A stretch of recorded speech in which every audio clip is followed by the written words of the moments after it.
your stud finder just crapped out. But you've got to find studs behind drywall. Let me show you a couple of ways to do it with no tools or very simple tools, and then we'll go forward to what has become my favorite stud finder, at least that I've discovered so far. Check this out. The first thing that I like to do if I'm working in somebody else's house is give me some way to make marks without having to erase them or get some touch-up paint. Give yourself a palette to make some marks on, because you're probably going to have to make a few marks. Once you got that kind of taken care of, if you can't see any waves in the wall, if you can't see any nail pops through the drywall to begin your quest, you look around for, oh, there's an electrical outlet. That means on one side or the other of that box, there's about a 99% chance that there's a stud.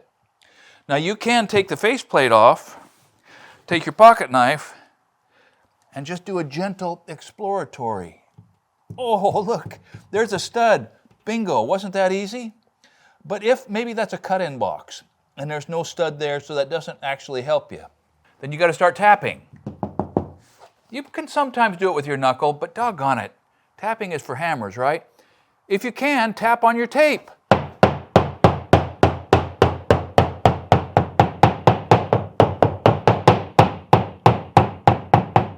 Somewhere right in there is probably a stud. As I look down, it looks like that mark probably corresponds to the electrical box. But if you don't have an electrical box, maybe you have a baseboard. If you have a baseboard, you probably have a juncture there that's going to be caulked, or at least if it has a nail hole in it, you're not going to see it much. Now, the reason this works is because Western framing has bottom plates, and so baseboards can be nailed through the bottom plate if they're not very tall, and you don't have to look around for studs up here in the top, depending. But let's just say that this is the dimension we want to use. 34 from the back of the case, 34 from the back of the case. Looks like I missed it on the right. We're going to put it right there at that juncture.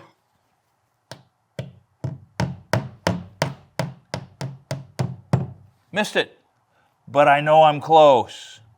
So I'm going to pull that out and I'm going to move an inch to the left, just for grins. Oh, we're in it just barely. Now I begin to want to find where the edge of the stud is. Let me come over half an inch. Still in it.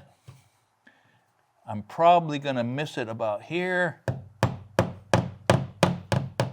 Yep, that tells me the stud is right in here. And those little holes are gone like that, or caulked, or filled with toothpaste. So here's a couple more things. Just because you know where the stud is down there, and just because you know where the stud is here, you're not certain that it's up here where you need it. So take your level and just be a little bit fussy and come up here and see what it says. See, I would have missed it on the tappity tap tap if everything is remaining as it should be. So now once you're up here in everybody's field of view, you don't make any bigger hole than you have to. Let's just see if here where Mrs. McElhenney wants her picture, if there's actually a stud. And there is.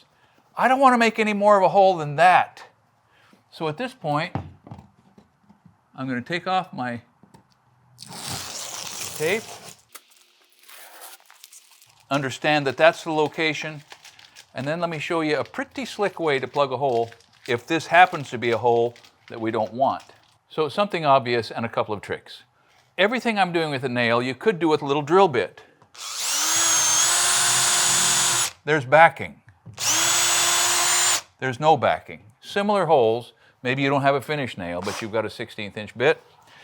And then the next thing is, if you've made 3 or 4 or 50 holes in her drywall, and you just got to fix them, and if the wall color is white, just go get a tube of toothpaste if you don't have DAP. I mean, if you don't have any nail filler and you don't have any white caulk, a little white toothpaste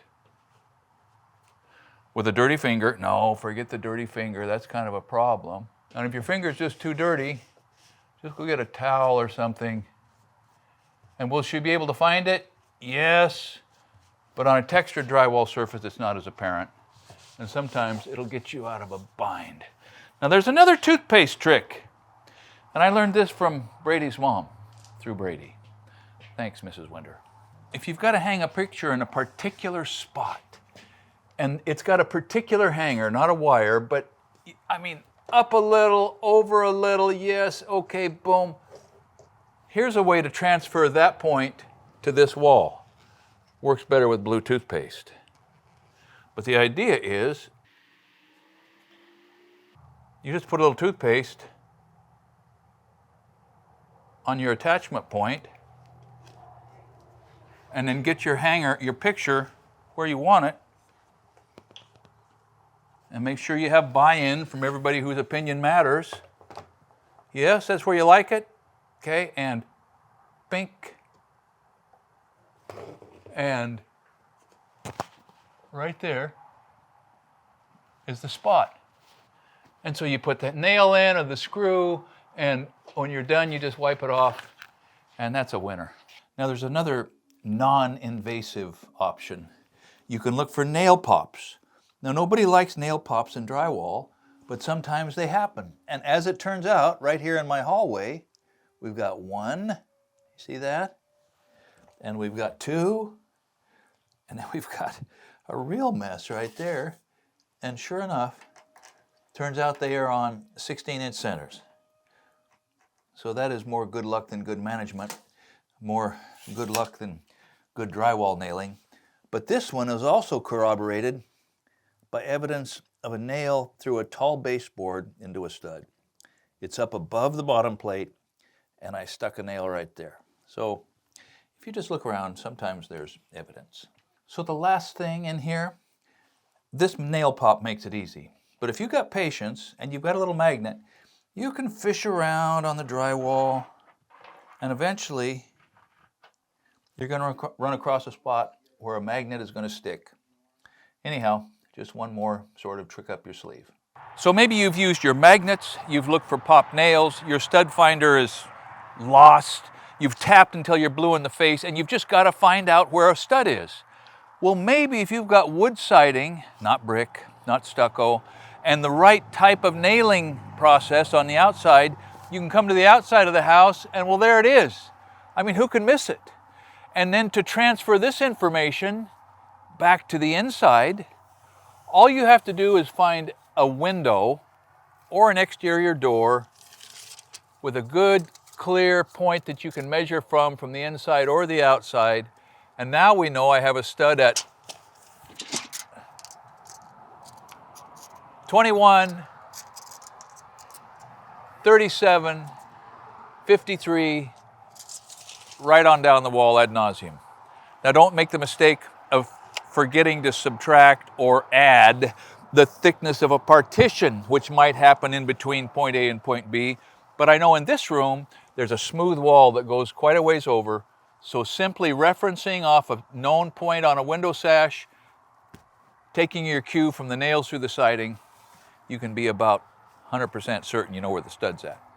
You remember I told you I would show you my favorite stud finder?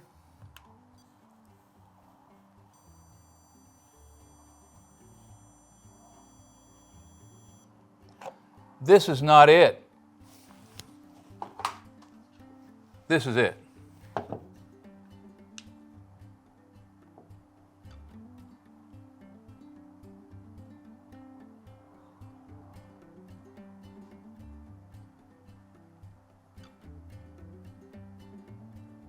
Look at that. You can make holes with confidence using this thing. Franklin sensors, we'll put a link in the description. And if you have any other good suggestions, and I know you do, especially if you're in a lath and plaster house, if you're in a 100-year-old house like the one I live in, lath and horsehair plaster are impervious to finding studs unless you go to the outside of the world. And even if you find them, it's tricky to get through the lath, through the plaster, into the stud, and get a nice connection.